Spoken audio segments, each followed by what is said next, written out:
Hello, नमस्कार, good morning. आप सभी का स्वागत है मिशन कंपटीशन क्लासेस के एजुकेशनल प्लेटफॉर्म पर। हम कर रहे थे मानव रोग का अध्ययन। तो मानव रोग में हमने देखा था कि कौन कौन से रोग कारक हैं, जिसमें हमने बैक्टीरिया का पढ़ लिया था, वायरस हम पढ़ चुके थे, प्रोटोजोआ से होने वाले रोग भी हमने देख लिए थे। अब इसी श्रेणी को आगे बढ़ाते हुए आज हम पढ़ने वाले हैं कृमि जनित रोग। तो क्या होता है कृमि और कृमि से होने वाले रोग कौन से हैं, इनके लक्षण क्या है, इन सभी का हम विस्तार से अध्ययन करेंगे। तो देखिए आप, कृमि जिसको बोला जाता है हेलमिंथीज, क्या होते हैं कृमि? कि कृमि होते हैं परजीवी जो या तो जानवरों के शरीर के अंदर रहेंगे या बाहर। इसी तरह जंतु और मनुष्य के शरीर के अंदर या बाहर रहकर भोजन प्राप्त करने वाले जीवों को बोलते हैं परजीवी। और ये साथ में हमें क्या करते हैं, बीमार भी कर देते हैं। तो इन्हीं परजीवी में पहला है अपने पास, पहला रोग है फाइलेरिया। फाइलेरिया जिसको बोला जाता है हाथी पांव, नाम से पता लग रहा है हाथी पांव रोग, जिसमें पैर का आकार सूजकर बहुत बड़ा हो जाता है, मोटा हो जाता है। तो फर्स्ट है फाइलेरिया, हाथी पांव। तो ये किसके कारण होता है, इसका कृमि कौन है? तो आपको याद रखना है कि इसका जो कृमि है उसका नाम है उचेरेरिया बेनक्रॉफ्टी। तो उचेरेरिया बेनक्रॉफ्टी के कारण होता है। साथ में इसका जो रोग वाहक है, आखिर ये एक व्यक्ति से दूसरे व्यक्ति में कैसे जाता है, तो इसका रोग वाहक है जिसको बोलते हैं क्यूलेक्स मच्छर। कौन सा मच्छर? क्यूलेक्स मच्छर। यदि क्यूलेक्स मच्छर किसी ऐसे व्यक्ति पर बैठता है जिसको फाइलेरिया हो जाता है, तो उसका इस कृमि का लार्वा उस मच्छर में चला जाएगा और वो मच्छर दूसरे को भी बीमार कर देगा, रोगी बना देगा। इसके लक्षण क्या है, कैसे पता लगेगा कि फाइलेरिया या हाथी पांव हुआ है? तो इसका सबसे जो देखने पर ही हम पता लगा ले वो तो है कि हाथ पैरों में बहुत ज्यादा सूजन आ जाती है। और दूसरा है कि जो लसिका ग्रंथि होती है, लसिका ग्रंथि होती है प्लाज्मा और डब्ल्यूबीसी से मिलकर जो बनी होती है, श्वेत रंग में होती है। तो लसिका ग्रंथियां सूज जाती है, हाथ पैर सूजकर बहुत मोटे हो जाते हैं और इसीलिए इसको बोलते हैं हाथी पांव।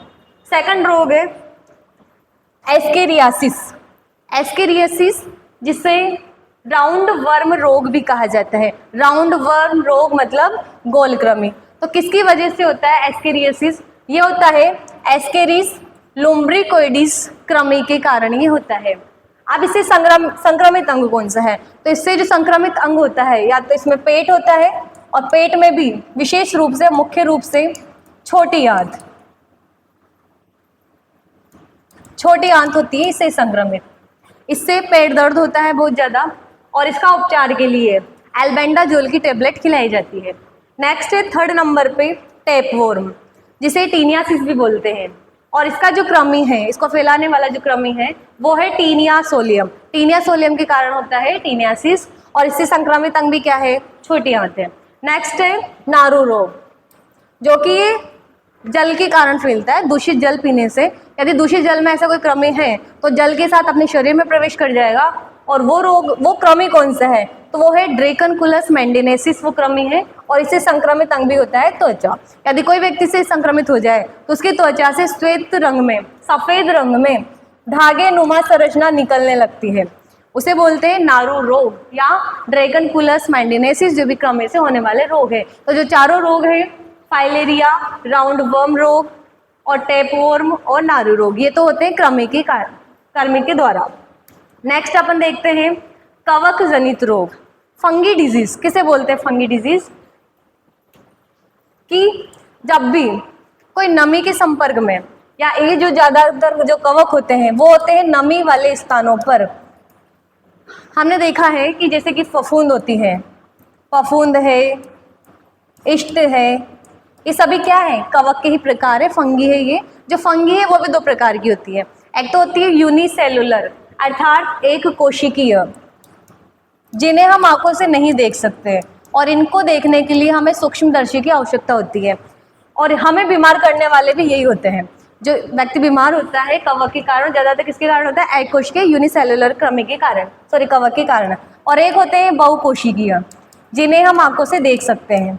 जैसा कि हम यदि किसी रोटी को बहुत दिनों के लिए नमी में डाल दें, नमी के संपर्क में रहे, तो उसके ऊपर फफूंद जमा हो जाती है, तो वो भी क्या है? एक कवक ही है। जैसे राइजोपस कवक है वो सब। तो कवक जनित रोग कौन कौन से? इनको देखने से पहले आपको ये जो बहुत ही महत्वपूर्ण पॉइंट है कि कवक के अध्ययन को क्या बोलते हैं। कवक के अध्ययन को बोला जाता है माइकोलॉजी। माइकोलॉजी। एक वर्ड और है जिसका नाम है मायोलॉजी। तो दोनों में डिफरेंस आपको याद रखना है। जो माइकोलॉजी है इसमें तो किया जाता है कवक का अध्ययन, और जो मायोलॉजी है इसमें किया जाता है पेशियों का अध्ययन, मसल्स का अध्ययन। तो स्टडी ऑफ मसल्स मायोलॉजी होती है, और स्टडी ऑफ फंगस इसको बोलते हैं माइकोलॉजी। नेक्स्ट, पहला रोग देखिए आप, दाद। पहला रोग है दाद, जिसे बोलते हैं रिंगवॉर्म। क्या होता है दाद? कि दाद, एक मिनट, दाद से त्वचा पर गोल गोल संरचना, लाल संरचना ऐसी हो जाती है, और जिसमें बहुत ज़्यादा दर्द होता है और खुजली भी होती है, उसे बोलते हैं दाद। तो दाद का कवक कौन सा है? तो इसका कवक है ट्राइकोफाइटन माइक्रोस्पोरम। इस कवक के कारण दाद होता है। नेक्स्ट है खाज। खाज क्या होती है? खाज का में बहुत ज़्यादा खुजली चलना अंदरूनी जगह पर, या फिर ऐसी जगह पर जहाँ पे ज़्यादा पसीना आता हो, जनन अंगों पर ज़्यादा से ज़्यादा खुजली होना, तो ये है खाज। इसमें त्वचा की ऊपरी परत भी हटने लगती है। ये किसके कारण होती है? तो ये होती है सार्कोप्टिस स्कैबी के कारण, और खाज को बोलते हैं स्कैबीज। नेक्स्ट है तीसरा रोग एथलीट फुट, जो होता है टीनिया फेडिस के कारण। एथलीट फुट, इसमें क्या होता है कि यदि कोई व्यक्ति लंबे समय तक जूते पहने रहता है, मोजे पहने रहता है, या फिर ज़्यादा से ज़्यादा पसीना आता है, तो ये रोग होता है केवल पैरों में, पैरों की अंगुलियों में, पैरों में। तो इसे एथलीट फुट क्यों कहते हैं? कि ज़्यादातर खिलाड़ियों में देखने को मिलता है। खिलाड़ी लंबे समय तक मोजे जूते पहने रहते हैं तो उनमें ये रोग देखने को मिलता है। अब ये रोग किसके कारण होता है? ये होता है टीनिया फेडिस के कारण। नेक्स्ट है गंजापन, जिसे आप सभी जानते हो, बाल्डनेस। क्या होता है गंजापन? कि इसमें सिर के बाल धीरे धीरे झड़ने लगते हैं, या कभी तो अचानक ही झड़ जाते हैं और पूरी गंजी हो जाती है, तो इसे बोलते हैं गंजापन। इसका कारण क्या है? तो इसका कारण है टीनिया कैप्टिस। तो दोनों को आपको याद रखना है कि जो पहला है वो है टीनिया फेडिस और दूसरा है टीनिया कैप्टिस। टीनिया कैप्टिस के कारण क्या होता है? गंजापन आता है, और टीनिया फेडिस के कारण एथलीट फुट होता है। नेक्स्ट है दमा। दमा, जिसे अस्थमा बोला जाता है। तो अस्थमा किसके कारण होता है? तो ये होता है अस्प्रजिलेसिस फ्यूमिगेट्स के द्वारा होता है। क्या होता है अस्थमा में? तो इसको बोलते हैं श्वसन संबंधी रोग। कौन सा रोग है ये? श्वसन संबंधी रोग है, कि जो हमारी श्वास नलिका होती है, इस श्वास नलिका में इस कवक के द्वारा, फंगस के द्वारा एक जालनुमा संरचना बना ली जाती है हमारी श्वास नली में। तो इससे सांस लेने में दिक्कत आती है। जब सांस लेने में दिक्कत आएगी तो डॉक्टर के द्वारा इनहेलर दिया जाता है। जैसे इनहेलर को लिया जाता है, सूंघा जाता है या खींचा जाता है अंदर, तो ये जो जाला है ये बिल्कुल साफ हो जाता है। तो ये है दमा, अस्थमा, श्वसन संबंधी रोग। नेक्स्ट है ब्लैक फंगस। आपने इसका नाम बहुत सुना होगा कि जब कोरोना वायरस आया था, तो कोरोना वायरस के कारण शरीर की इम्यूनिटी सिस्टम बहुत कमजोर हो गई थी, और उसी टाइम पर एक वायरस आया था, एक कवक जनित रोग आया था जिसको बोला था ब्लैक फंगस। ये किसके कारण होता है? ये होता है म्यूकरमाइकोसिस के कारण होता है। इसमें क्या होता है?